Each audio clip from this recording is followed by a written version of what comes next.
शोभा वाढवणारे आणि त्यांच्या सपोर्टमुळे आधारामुळे ह्या आजचा कार्यक्रम होते असे आमचे सर्व पालक आणि ज्यांच्यासाठी आजचा हा कार्यक्रम असेल विद्यार्थ्यांना माझा नमस्कार, शिक्षकांना शिक्षकेतर कर्मचाऱ्यांना सुद्धा नमस्कार. आजचा दिवस असा खूप विशेष आहे, योग आहे.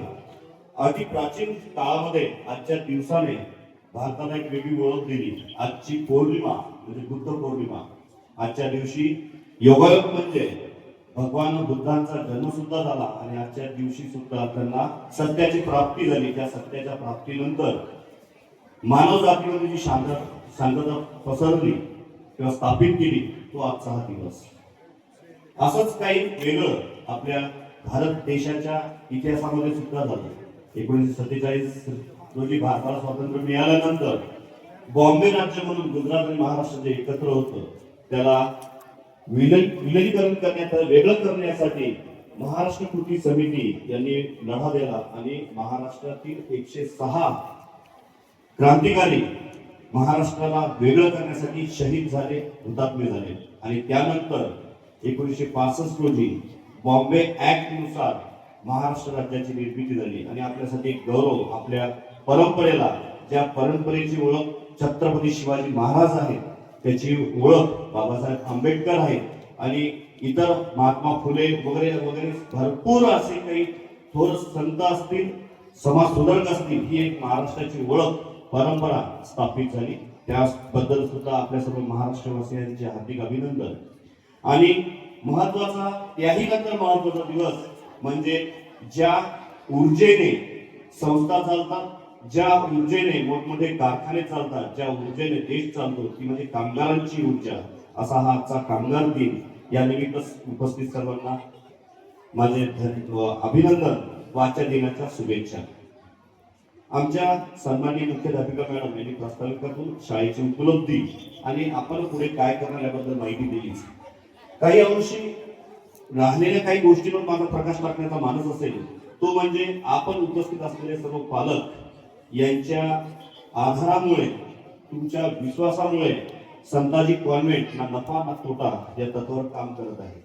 आज जवळपास 81 ते 82 कर्मचारी या संस्थेमधून काम करून, सेवा करून आपल्या विद्यार्थ्यांना घडवत असतात. हे सर्व काही होत असताना आपला जो फी रूपी आधार आम्हाला तुम्ही देता त्यामुळे या सर्व गोष्टी होतात. येथील बरेचसे पालक हे शिक्षक आहेत, बरेचसे पालक हे खाजगी व्यवस्थापनात काम करणार आहेत. त्यामुळे त्यांना माहित आहे की खाजगी व्यवस्थापनात काम करत असताना अर्थाशिवाय अर्थ नसतो.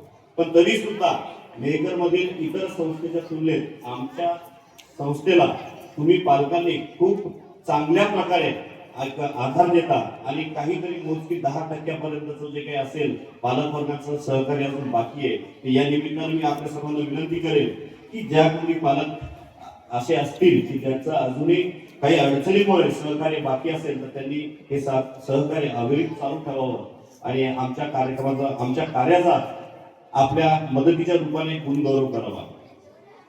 बंधू आणि भगिनींनो, आज हे जे विद्यार्थी इथे जमलेले आहेत किंवा जे पालक जमलेले हे फक्त आणि फक्त आज विद्यार्थ्यांनी वर्षभर जे काही कार्य केलं, जी काही मेहनत केली, जी ज्ञान संपादन केलं त्यामध्ये प्रावीण्य मिळवलं म्हणून त्यांचा आपण सत्कार करतोय.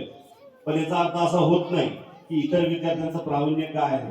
सर्व विद्यार्थी आपापल्या मानसिक क्षमतेनुसार वेगवेगळ्या क्षेत्रामध्ये वेगवेगळ्या विषयामध्ये प्रावीण्य मिळवत असतात. फक्त गुणगौरव एक प्रातिनिधिक स्वरूपाचा कार्यक्रम असतो जेणेकरून इतर विद्यार्थ्यांना त्याचं प्रोत्साहन मिळलं पाहिजे. आज लग्नतिथी खूप दाट असल्यामुळे बरेचसे पालक येऊ शकले नाही, तर त्यांच्यासाठी नंतरच्या दिवसामध्ये आमच्या कार्यालयामध्ये गुणपत्रिका घेण्याचा आणि आपली फी भरण्यासाठी जे काही आपल्याला सहकार्य करायचं असेल त्याचे कार्यालय नेहमी सुरू राहणार आहे. कार्यक्रमाचा अधिक वेळ न घेता पुन्हा एकदा ज्या विद्यार्थ्यांचा गुण गौरव होणार आहे त्यांना हार्दिक शुभेच्छा.